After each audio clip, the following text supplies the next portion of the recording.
Si le das a compartir pantalla, veremos tu pantalla. ¿Vale? Díselo.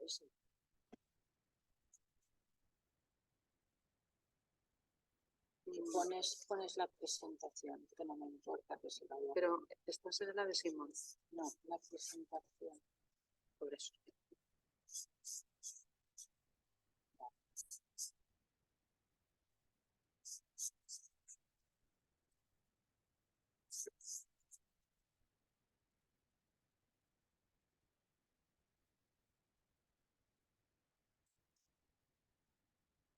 Bueno, pues buenas tardes. A mí me ha tocado en este reparto de la presentación de Doña Kirer, bien que me imagino que muchas de las personas que estáis aquí ya la conocéis por esto. Entonces, cuando yo hablé con ella hace unos días para ver qué es lo que quería que dijera de ella, me dijo algo así como: di lo que quieras, ya hace mucho tiempo que nos conocemos, soy una persona normal y sencilla, no necesito muchas florituras. Así que casi todo me lo invento yo, o sea que... Bueno, Antonia, aunque procede de Mallorca, es una persona que lleva siguiendo en Huesca muchísimos años. Su formación académica, digamos que es la formación en psicología y luego también en estudios de teología. Aparte de esto, pues ha desarrollado mucho trabajo en el tema de la educación como orientadora en un centro escolar. Y aparte de estas actividades, pues ella siempre por sus inquietudes ha jugado un papel muy importante como promotora y impartidora de distintas actividades, cursos, charlas, talleres, casi todo siempre relacionado con el autoconocimiento y el crecimiento personal. Podría quizá enmarcarse dentro de la terapia o la psicología transpersonal, lo que ella hace, y utiliza muchas técnicas en sus terapias. Entonces, utiliza también el método Tomatis, que sabéis que si lo conocéis, el método de la escucha, a través de determinadas frecuencias, para de alguna forma armonizar un poco aspectos psicológicos o personales, ¿no?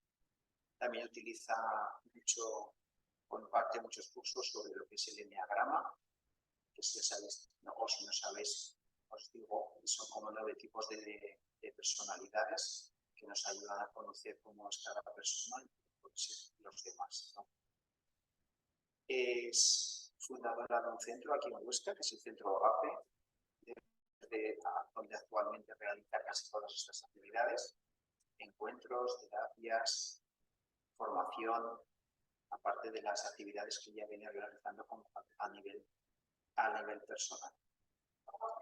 Y yo creo que también, si tuviésemos que decir algo sobre Antonia, aparte de todas estas inquietudes que yo creo que le han caracterizado en su vida, de búsqueda personal y de transmitir, de conocer y de estudiar sobre muchas cosas que tienen que ver con aspectos del crecimiento personal, del autoconocimiento, yo creo que también habría que remarcar que todo lo que ella hace, yo creo que lo hace desde una profunda fe y desde un sentimiento católico, yo creo, que es lo que de alguna forma está en el centro de todo lo que ella hace y promueve.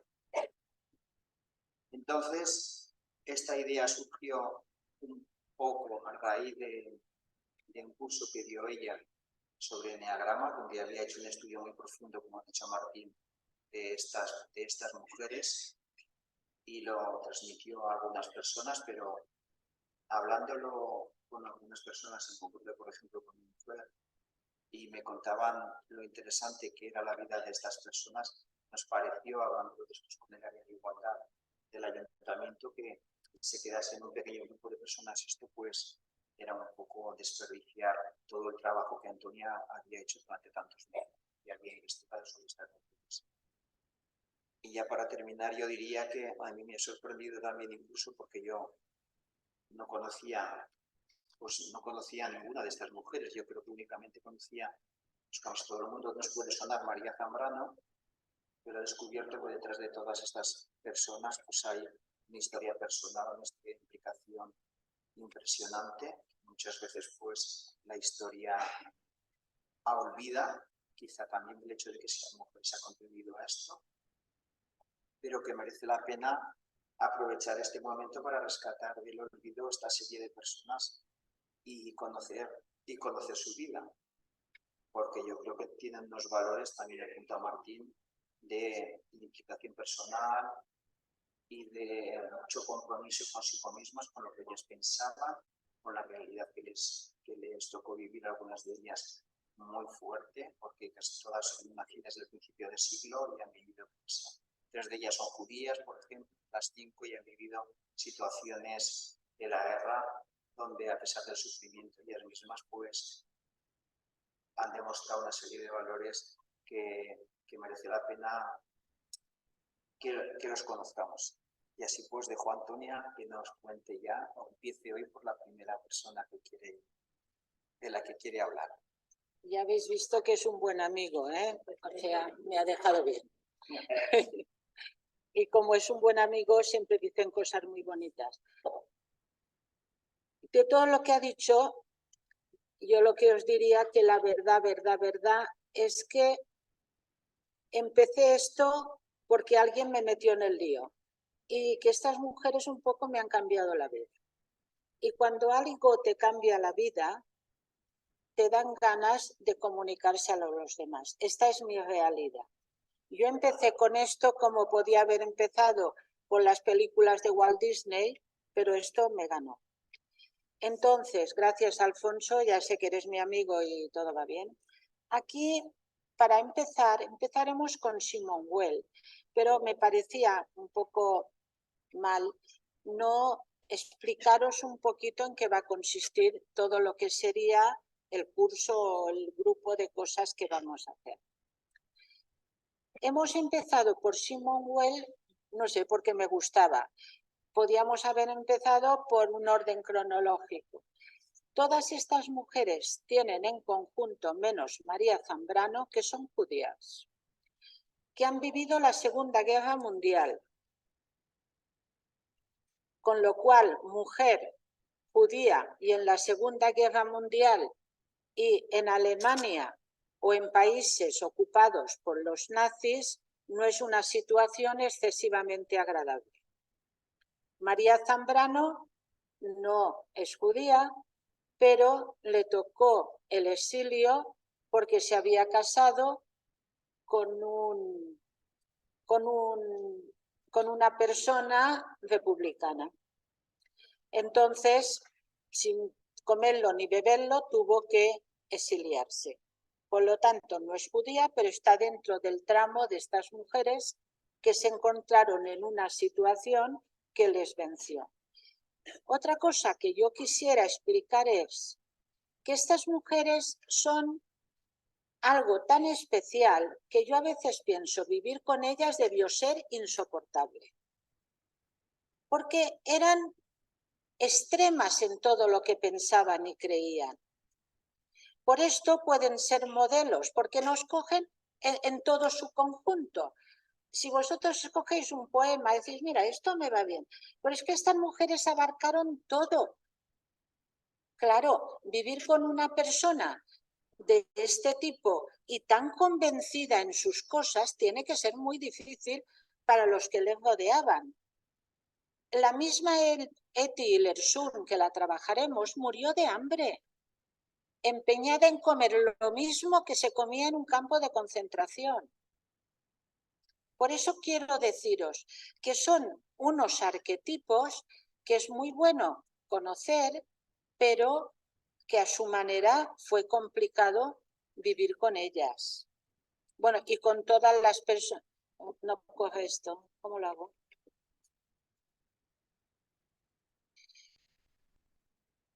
No. Bueno, la primera.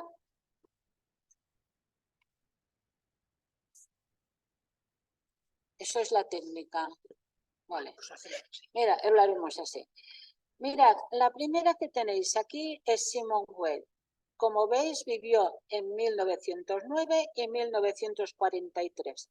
Es la que trabajaremos hoy, por esto no me entretengo más en ella.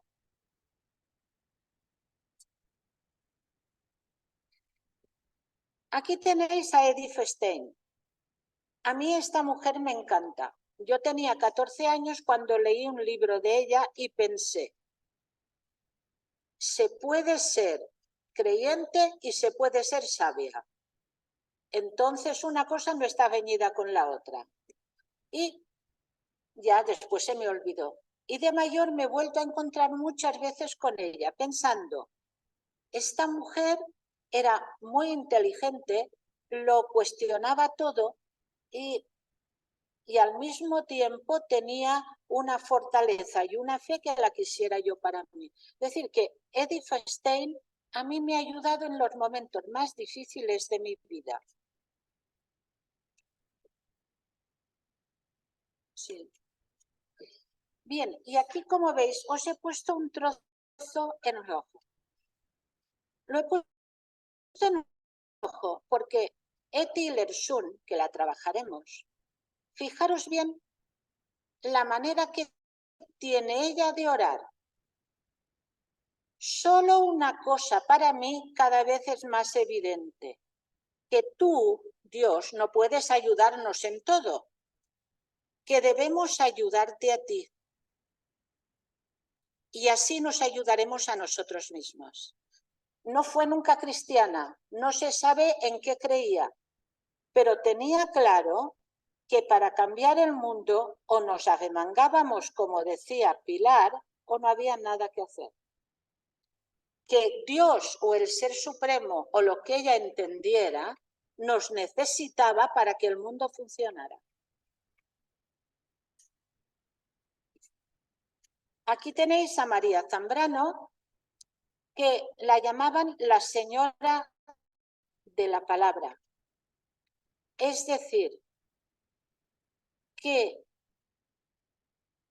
en cada momento sabía decir la palabra oportuna y nos dice que la educación es fundamental y que el amor al prójimo, si no se demuestra con obras, es una entelequia. Y lo decía esta persona que tuvo que huir, que la persiguieron y que lo pasó francamente mal. Pero seguía pensando que quien ama tiene que demostrarlo con obras y con gestos. Amar, en general, no es amar. Y ya finalmente nos queda Hannah Arendt. Hannah Arendt nos habla de la banalidad del mal. El resumen es, esta mujer la expulsaron de Alemania porque iba contra Hitler. En Estados Unidos no le dieron la nacionalidad. Los israelíes quisieron que formara parte del nuevo Israel y ella se negó, con lo cual esta señora vivió 20 años sin ninguna nacionalidad, defendiendo que el pueblo de Israel había sido aplastado, pero que no podían fundar un país con los mismos principios que habían vivido en Alemania. Y por eso los judíos se la cargaron. No la mataron. Entonces fue al juicio de Neyman, que era el que había montado todos los campos de concentración, y se quedó maravillada de ver que aquel señor en ningún momento se sentía culpable de nada. Él había obedecido órdenes. Entonces ella empezó a trabajar sobre esta manera de actuar en que la gente no se hace responsable. Esta es la banalidad del mal. Hacen las cosas porque hay que hacerlas o porque me lo han mandado. Y esto sería un breve resumen de lo que quisiera trabajar a lo largo de estos días. Ahora hay que salir de aquí, ¿verdad?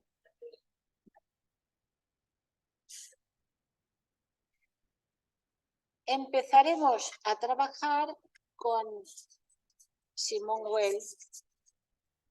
Mirad, Simone Weil es un personaje que os va a encantar.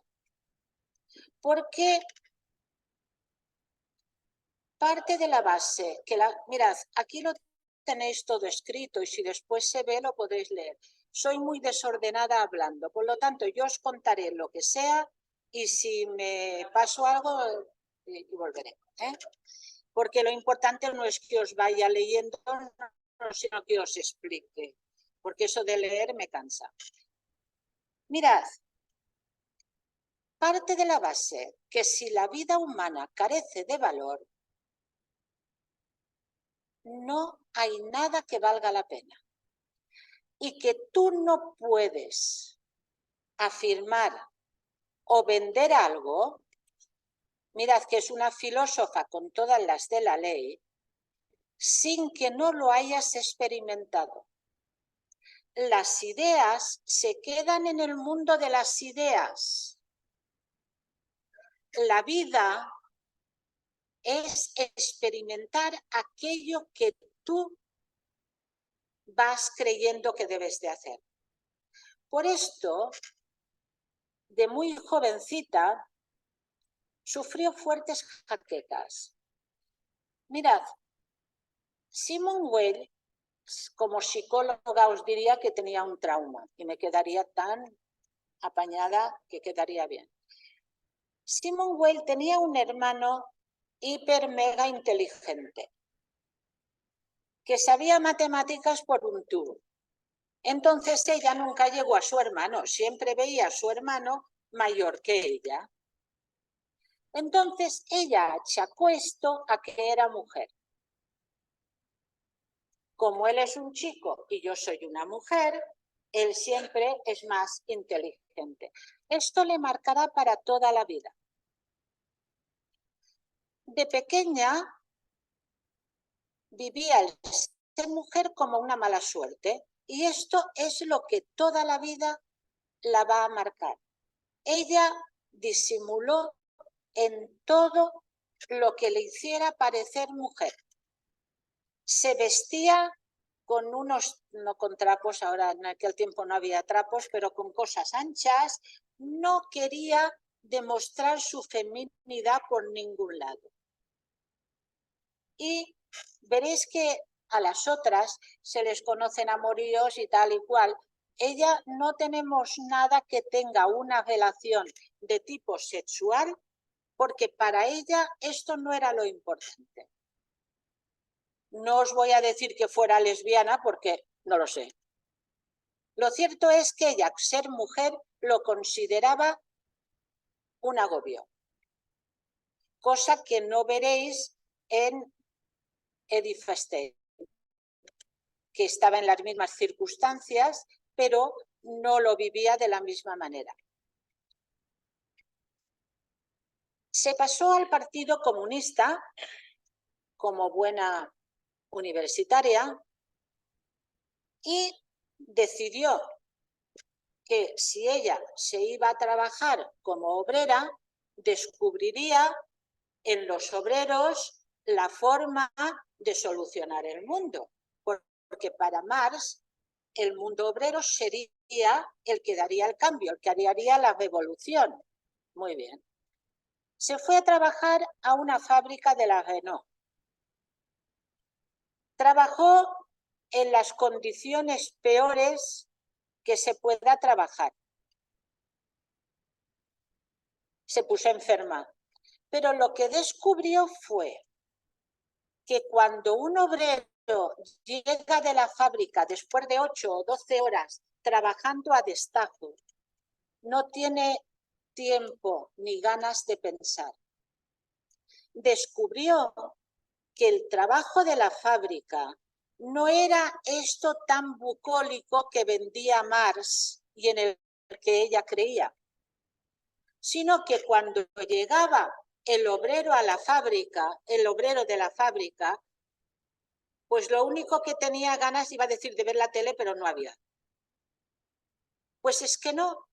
Ella se dio cuenta que el trabajo en ciertas condiciones era una esclavitud que se nos vendía como algo muy bueno porque te daba un dinero y tú podías gastar, pero que perdías la vida en ello. En este tiempo se enteró que en España había una guerra civil. Os he dicho que Simone Weil lo que creía tenía que comprobarlo. ¿Qué hizo? Se alistó con Urruti a la guerra civil y estuvo aquí en Aragón. Tuvo suerte porque, a ver, os estoy hablando de una intelectual. La metieron en la cocina y el segundo día metió un pie en una sartén. Esto la salvó. La mandaron al hospital, pero lo que a ella le defraudó de la guerra y de nuevo ella se alistó en el bando republicano porque es lo que ella creía firmemente, fue que vio que mataban a un falangista por el hecho de ser falangista, sin otro pretexto. Entonces ella dijo, yo no puedo alistarme a hacer lo mismo que estamos acusando. De nuevo se encontró como en la fábrica que lo que ella había imaginado en la realidad se pegaba tortas. Y esto es lo que nos pasa muchas veces a la gente, ¿no? Pensamos.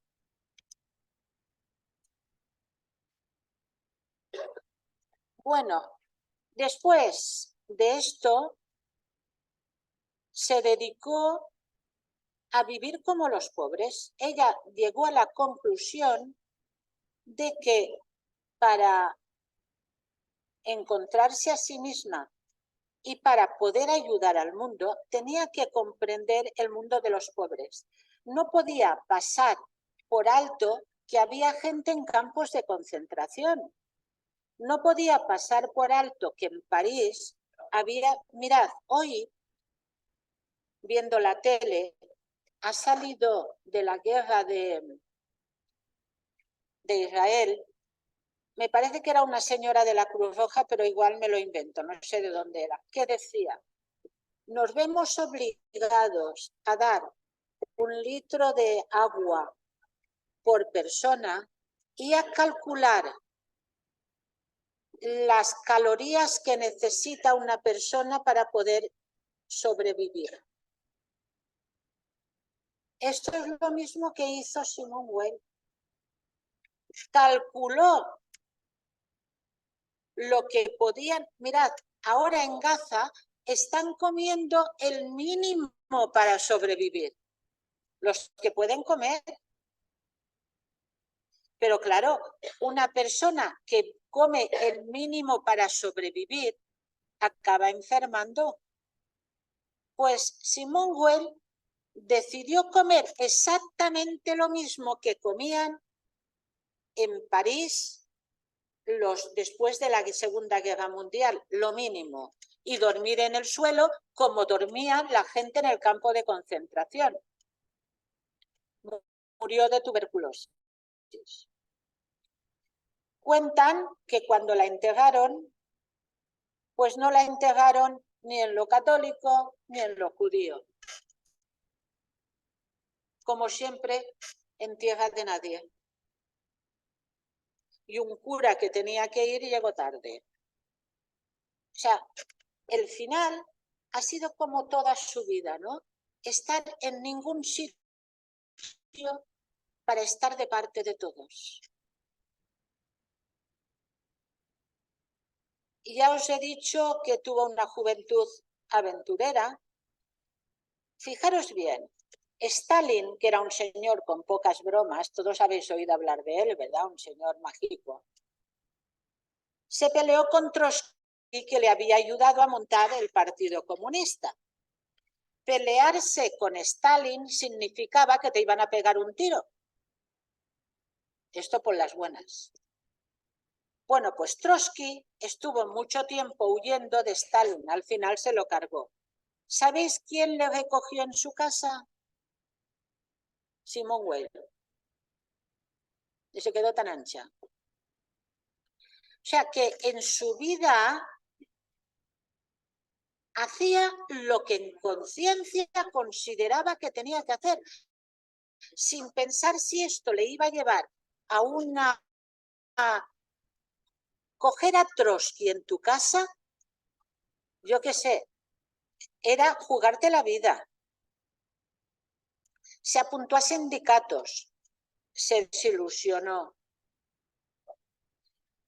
y aprendió que en la vida un obrero no puede permitirse ni tener depresiones, ni estar triste, ni estar disgustado, ni estar enfadado. Esto queda en casa. Cuando llegas al trabajo, tienes que estar bien. Y esto es lo que ella intentaba a lo largo de todo el día, pasara lo que pasara, estar bien. Lo cual es duro, porque de hecho, si tú pasas un mal rato y te vas a trabajar, sabes que, yo qué sé, que Rosa tiene que sonreír a la señora que le pide agua, ¿no? Aunque haya pasado un mal día. Pero es que lo hagas por convencimiento, es de una fuerza de voluntad que os la podéis imaginar. Es que es pura fuerza de voluntad.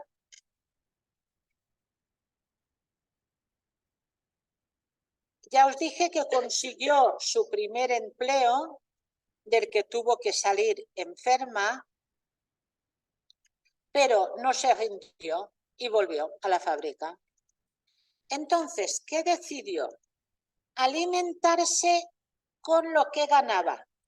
Era de una familia bastante bienestante, además tenía una cátedra en la universidad. No era la tonta al bote, no, tenía su cátedra.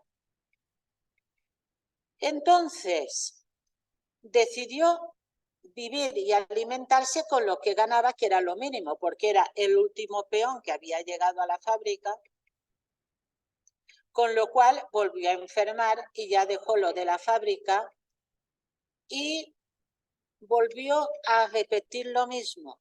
Un obrero, después de trabajar en la fábrica de esta manera, en las condiciones, pensad que en las condiciones que trabajaba Simone Weil no son las condiciones de una fábrica de ahora.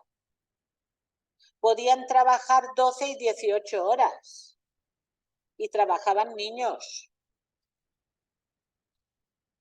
Volvió a repetir lo de que los obreros harán la revolución. Es un absurdo. Un obrero no puede pensar. Lo único que puede hacer es intentar sufrir lo menos posible y apañarse la vida lo menos posible. El obrero es un esclavo.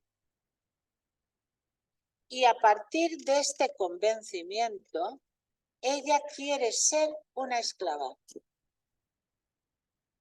Aquí os me he adelantado con la otra diapositiva. Aquí ya la veis vestida para ir a la guerra, convencida de que tenía que hacerlo. Mirad, después de todos estos inventos, vivió en Inglaterra. Sus padres la llevaron a Estados Unidos porque, claro, era judía, su familia era una familia bastante burguesa, de los primeros que hubieran llevado al campo de concentración, y toda la familia pudo huir a Estados Unidos. Pero a ella le parecía que huir no era lo que ella quería. Ella quería estar donde hacía falta. Ella quería estar donde había gente a la que se le pudiera ayudar. Por lo tanto, además de mandar paquetes a un señor que conoció en Aragón en la guerra, además de todo esto, comía lo mínimo para poder ayudar a los que estaban peor que ella. Esto lo tenía clarísimo. Mirar, y dice algo tan importante y que a veces olvidamos, y dice: lo importante no es cómo elegir un presidente de la República. Hitler fue elegido democráticamente. Lo importante es cómo destituirlo. Con lo cual, con estos principios podéis imaginar que la adoraban. Pero esto lo decía ella en cualquier momento, ¿eh? Mirad, dice que rompe con Marx y sus historias después de lo que ha vivido en la Renault. Dice que las relaciones de producción de su tiempo solo sirven para idiotizar a unos por el trabajo y a otros por el consumo. Esto lo dice de aquel tiempo, pero creo que es válido, ¿eh? Y dice, destrozando además el planeta y rompiendo así lo que ella llamaba pacto universal con el universo. Ahora se nos llena la boca de ecologismo y tal. Esta señora ya nos lo estaba diciendo. Si trabajas para gastar cada día más, te estás idiotizando. Tenlo presente, eres un idiota acabado. Y además destrozas el planeta. Claro. Pero, fijaros bien, dice que mantiene que los trabajadores son los que de alguna manera cambiarán el mundo, pero no con tanta alegría como dice Marx. Ella sigue pensando que la gente que trabaja tiene un empuje y una capacidad de pensar que será la que cambiará el mundo. Los que lo tienen todo no piensan, solo gastan y solo estropean el planeta. Por lo tanto, hay que procurar ayudar a esta clase social, pero no idealizarla como hace Marx. De aquí que ella sea partidaria de los sindicatos, intenta montar un sindicato en la fábrica Renault, ella que era el último mono, porque pensaba, hay que tener una manera que el obrero sepa lo que hace, sepa las consecuencias de lo que hace. El obrero no es una máquina, es una persona. Y esto, cuando yo lo hacía y lo pensaba, decía, pues igual tendríamos que pensarlo otra vez, ¿eh? Porque a veces se nos va la historia. Después afirma que la democracia es muy importante, pero las obligaciones predominan sobre los derechos. Y esto es otra cosa que actualmente nos cuesta entender también. Todos tenemos derechos. Y tú no oyes a nadie que diga, yo tengo obligación de. Yo tengo derecho a. Es verdad, pero, claro, en un sistema democrático donde hay un derecho, hay una obligación. Esto es en contrapartida. Si yo tengo derecho a que me construyan carreteras, tengo la obligación de pagar impuestos. Si yo quiero tener seguridad social, que es un derecho, tengo la obligación de aportar. Esto está tan claro como esto, ¿no? Pues esto ya lo decía ella en un momento que la democracia era una entelequia, porque estaba Hitler en Alemania, Mussolini en Italia y ya casi Franco en España, pues ¿para qué queréis más? Mirad lo que iba predicando por ahí. Vale. ¿Por qué se nos ha ido esto? Bueno, aquí os pongo su catolicismo. Atención al dato. Simone Weil nunca fue católica.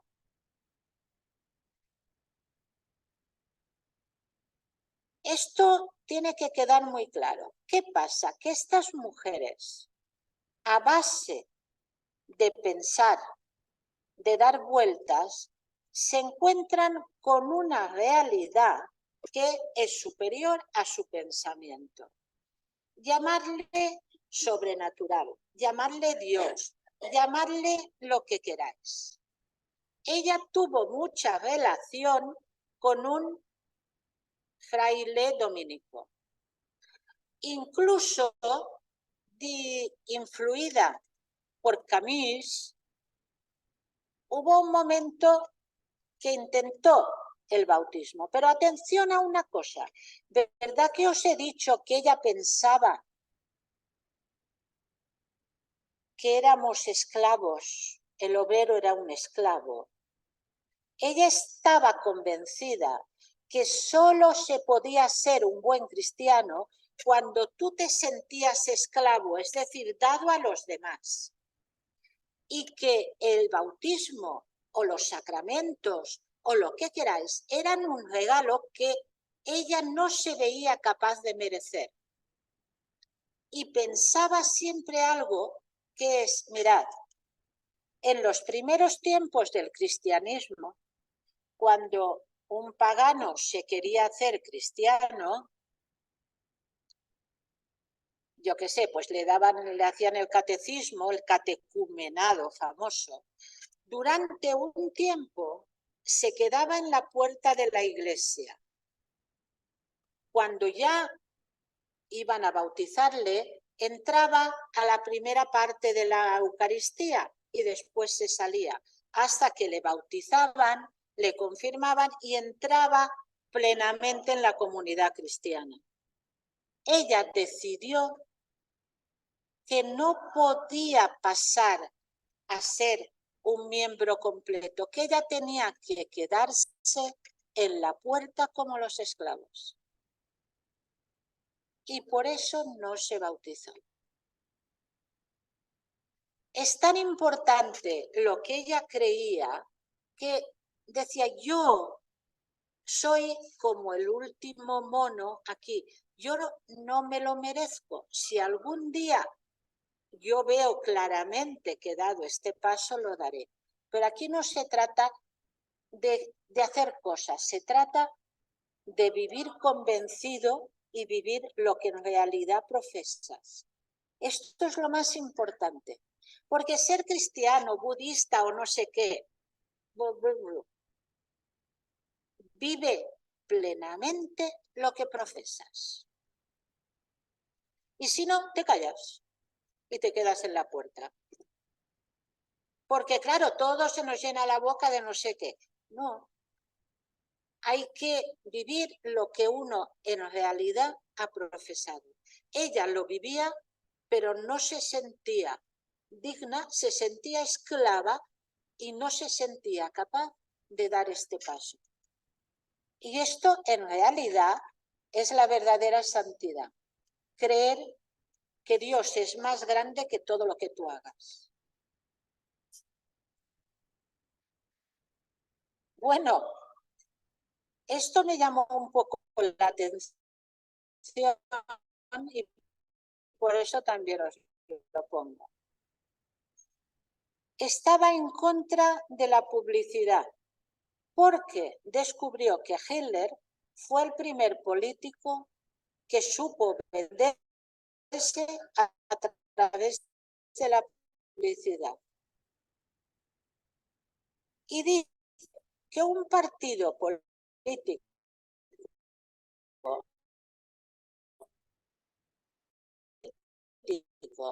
no puede acabar con la conciencia de sus miembros. Una persona, por entrar en un partido político como una persona que entre en la iglesia, tiene que actuar según conciencia. Y yo ahora os diría, vended eso a cualquier cosa. Vended esto a cualquier partido. Que cada uno de los del partido, el que sea, pueda votar en conciencia. Como podéis imaginar, vuelvo al principio. La debían temer como a una tormenta.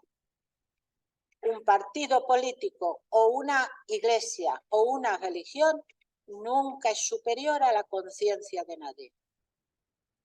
Y esto es muy serio y muy grave. Yo creo que al final me van a mí a... Y encima esta lo graba, bueno.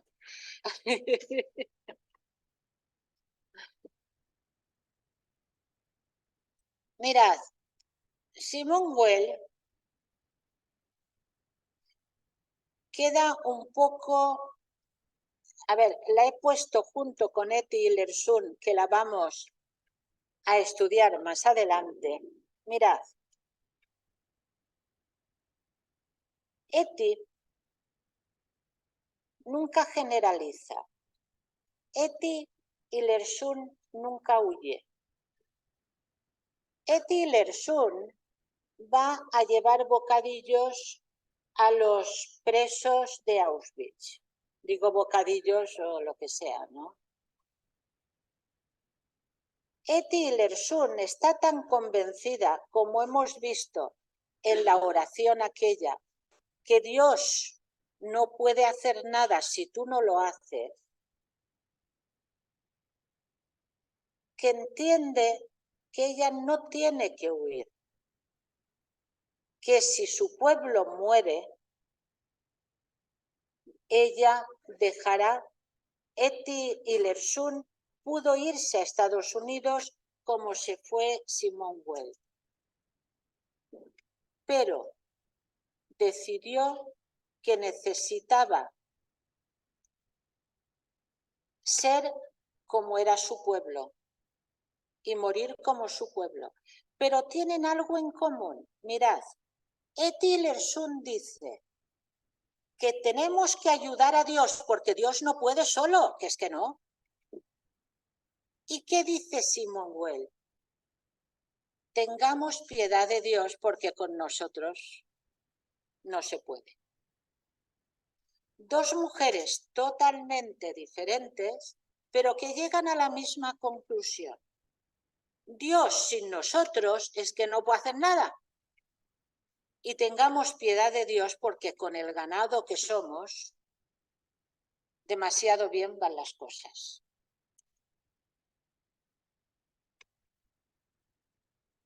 Ya os he dicho que ella partía de la base que, mirad, en la historia del patriarcado, he dicho una tontería. En la historia de la Iglesia está el tiempo de los eremitas, de los monjes del desierto. Mirad, sabéis vosotros, esto lo sabe todo el mundo porque se estudia ahí en el colegio, que los monjes partían de la base, ora en labora. ¿Verdad que os suena esto? Trabaja y ora. Muy bien. Esto es posible para un monje. El monje está en silencio, pinta no sé qué, y le pone una sombra a la letra, y el hombre va rezando. Pero es que en una fábrica no puedes rezar. Entonces, considera que esta persona que está trabajando 12 horas y no puede pensar, se le quita lo más fundamental, que es dar un giro a su vida. Va repitiendo lo mismo porque no puede hacer otra cosa. Mirad, Simone Weil se queda totalmente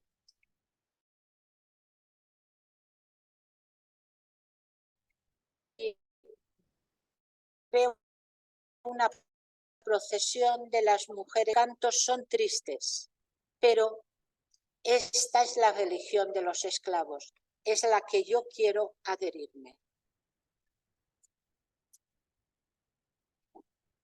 Mirad, Vuelvo a decir, la espiritualidad de Simone Weil, ella habla de Cristo, habla de los sacramentos, habla de todo, conoce las religiones, pero os vuelvo a decir lo mismo. Ella no se considera digna de pertenecer a ningún grupo porque no se ve coherente con lo que profesa y por lo tanto se queda en la puerta. Dice, el deseo y la privación de los sacramentos pueden constituir un contacto más puro que la participación en ellos.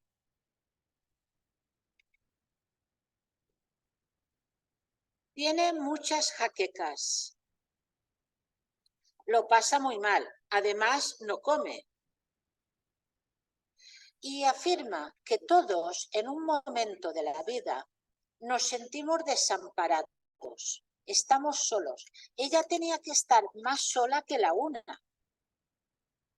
Y siempre piensa, ojalá yo hubiera sido el buen ladrón de la cruz.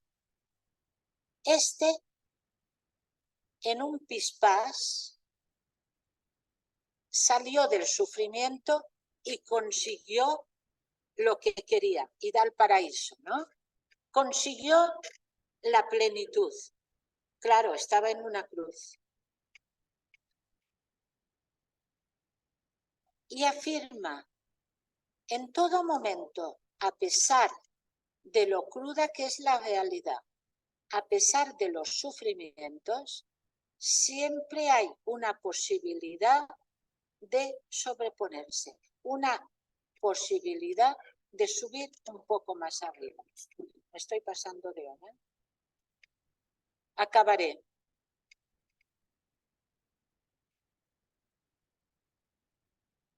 Ya os he dicho que se identifica con el buen ladrón. Es que esto va como quieres, ¿sabes? A ver, ella dice que el dinero pervierte a la gente. Ella no tenía un chavo y el poco que tenía lo daba, o sea que no. Ahora bien, es importante que los obreros tengan un sueldo que les permita una economía que no les haga vivir en el miedo. Es decir, que si lo pierdo, mirad lo que está pasando ahora. Si me compro un coche y si después no lo puedo pagar, pues pensad en la situación que estaban los obreros en aquel tiempo. Afirma que mientras no se eduque a los jóvenes en una ética y una filosofía y solo se busque lo técnico, el mundo no podrá avanzar y las personas no encontrarán plenitud. Serán muy especializados en algo, pero totalmente inútiles para el todo. Entonces, educar a un joven para que en el futuro sea eficiente única exclusivamente es una equivocación. Y ya lo veis, tenemos cantidad de gente con 40 títulos y sin trabajo. En resumen, renunció por completo al amor carnal, ya os lo he explicado. Ella lo de ser mujer no lo llevaba bien. Toda su vida luchó por la justicia, le llamaban la Virgen Roja. Negó su condición femenina y se declaró antisionista y antijudía, por lo que os he dicho, porque no estaba de acuerdo en cómo se estaba construyendo el pueblo de Israel, el nuevo Israel. Se despojó de todas sus identidades y de todos los ídolos que pudiera haber. Negó a bautizarse por considerar que de alguna manera la Iglesia había pervertido el cristianismo que ella aspiraba. Y su religión fue el amor y la amistad. Y fijaros bien, simbolizó su religión en una cruz, pero no la de Cristo, sino en la que lleva cada uno a lo largo de la vida. Bueno, y colorín colorado. Aquí hemos llegado.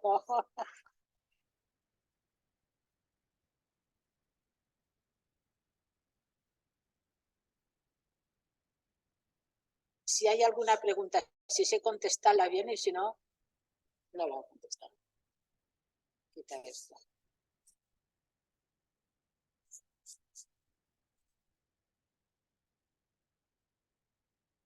Bueno, ya os he dicho que eran personas difíciles para vivir, ¿eh? No debía ser fácil vivir con ella, pero bueno, es todo.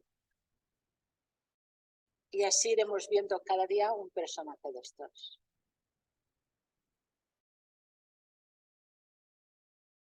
Ay, pero cuidado, Pilar. En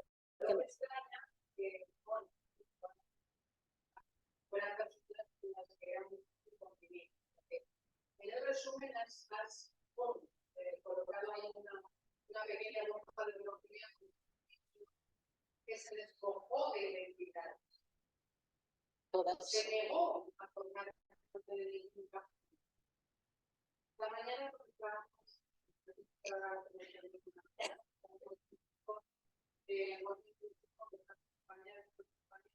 y hablábamos de la identidad que viene del líder del latín, que al final nos encajona, nos agrupa, es lo bonito, ¿no? Agrupa en distintas situaciones características con las que podemos precisamente convivir, notar experiencias humanas, pero también nos encajona. Gente como Simone Weil, cuando se despoja de todas las identidades, a veces se puede ver porque se despoja incluso de la salud. Puede ser parte de su identidad, nos está diciendo que está viviendo una vida extrema, no afina al mundo, pero sí olvidándose de agruparse con ningún grupo que pueda ser excluyente. Sí, es que no podía ver que nadie fuera esclavizado por ninguna cosa. Por eso ella no quería esclavizarse por nada. Claro, ya os he dicho que esto son unos modelos que en su momento yo siempre pienso, si yo la tengo de vecina no sé si la aguanto. Así de claro. Claro, si vosotros vais viendo las grandes personalidades, son grandes personalidades cuando se mueren y han pasado 20 años o 100. Entonces, pero claro, esta gente que es tan modelo, que es tan y nos enseña tantas cosas, claro, es muy difícil en su momento porque los humanos de a pie no le entendemos. Pensad en su madre. Debía decir, ¿cómo he podido yo echar al mundo semejante cosa? Claro. Es que son modelos, son arquetipos. El arquetipo, mirad, el arquetipo es un ejemplo de algo que solo existe en el imaginario de la sociedad. El arquetipo de la madre.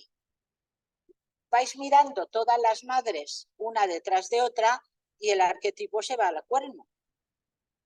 Claro, los arquetipos es lo que nos ayuda a centrarnos.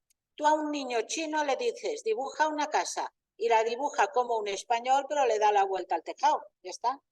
¿Por qué? Porque es un arquetipo. El árbol es un arquetipo, pues esta gente es un arquetipo. Algo al que siempre podemos acudir, pero que no podemos imitar, pero que nos hace entender que lo que pasa hoy ya pasó en aquel momento y que no hay nada nuevo bajo el sol, somos unos repetitivos. Y ya está.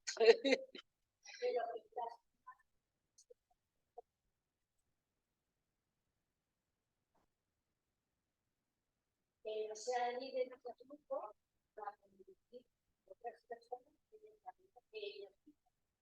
Donde hay líderes ahora, pero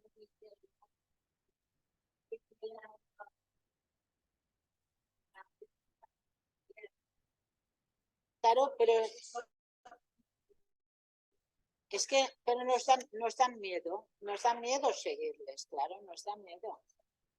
Porque seguro que en nuestros tiempos las hay, pero claro, no lo sabemos.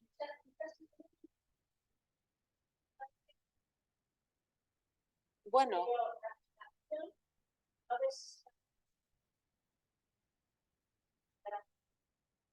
pues ya veréis cómo todas van haciendo un camino y van creando caminos. Y gracias a eso nosotros ahora las estamos estudiando. A mí, la verdad es que estas mujeres me han cambiado muchas ideas y me han cambiado mucho la vida. Pero claro, esta mujer va y graba cosas y a saber lo que he dicho. A saber lo que he dicho.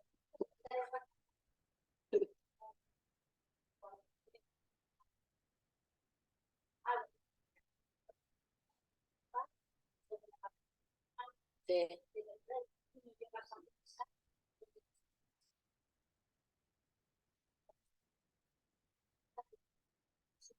Ana Jaren dice que sería el vecino ideal. Y el hombre murió convencido de que había hecho lo que le habían mandado. Y se quedó tan contento. Bueno, le ahorcaron, muy contento. No le digo. Pero eso lo estudiaremos en su momento. No nos adelantemos, ¿eh? Porque es que yo os he querido hacer un adelanto para que no fuéramos metiendo gente así. Pero cada uno tiene sus cosas. Pero vuelvo a repetir. Son arquetipos, son modelos y hay que estudiarlos, hay que cogerlos, pero que nadie ahora diga, pues ahora voy a comer lo que comen los palestinos, porque no. Bueno, cada uno que coma lo que quiera, pero no es esta la idea, ¿eh? Pero ya está. Y bueno, y estas mujeres no estaban de acuerdo con el Estado palestino, ¿eh? Ninguno. Porque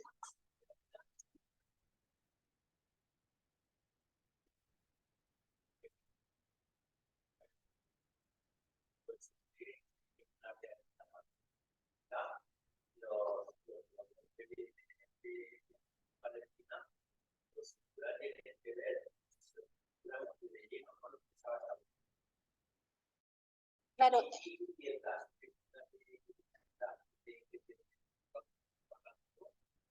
pues si hemos estudiado, nos hemos preparado, nos han enseñado a estar en, o sea, se nos educa para estar en una comunidad que bueno, un señor se tiene que someter a la de un partido que es un poquito más que no lo haga. Te diría Simone Weil, no lo hagas. Y ya está. Pero ¿qué pasa? Que te pasa como a Simone Weil, sales del partido, sales... Y claro, y esto cuesta, porque necesitamos sentirnos arropados. Claro, esta mujer era de una valentía, yo no la tengo, yo necesito a mis amigas, y mis amigas piensan lo que piensen y yo pienso, pues vale, porque las necesito. Esta mujer vivió al extremo y además, claro, yo os lo he resumido y tal. Si leyerais, por ejemplo, hay una que es carta a un religioso, le escribe una carta a un dominico y le explica desde la fundación de Abraham hasta lo que queráis, que la tía sabía historia de las religiones, sabía de todo. Y podía afirmar y negar. No es que se levantara y dijera, hoy no. Tenía una cátedra de filosofía en una universidad de París, o sea, que no, o sea, dejó la cátedra para irse a la fábrica. Por eso os digo que su madre debía temblar. Su madre debía estar negra, como buena alemana. A ver, ya iremos viendo y no sé, y a mí no me gusta idealizar nada. Sí, coger todo lo bueno que tiene cada uno pero sin dogmatizar, porque tan malo es dogmatizar por un lado como para otro. Y ya veis que soy desordenada explicando, pero es que yo leer me voy. Entonces, ahora, si después te echan, Pilar, es culpa tuya, no mía, por las cosas que he dicho. Porque es que no sé lo que he dicho. Simplemente no sé lo que he dicho. Bueno, pues nos vemos dentro de 15 días. Venga.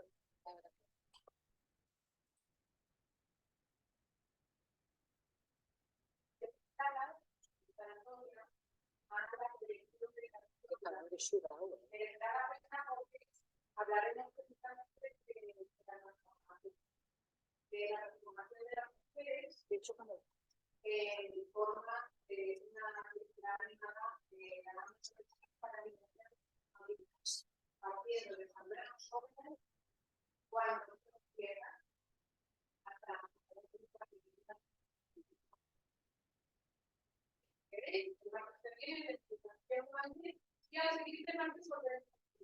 Tendremos al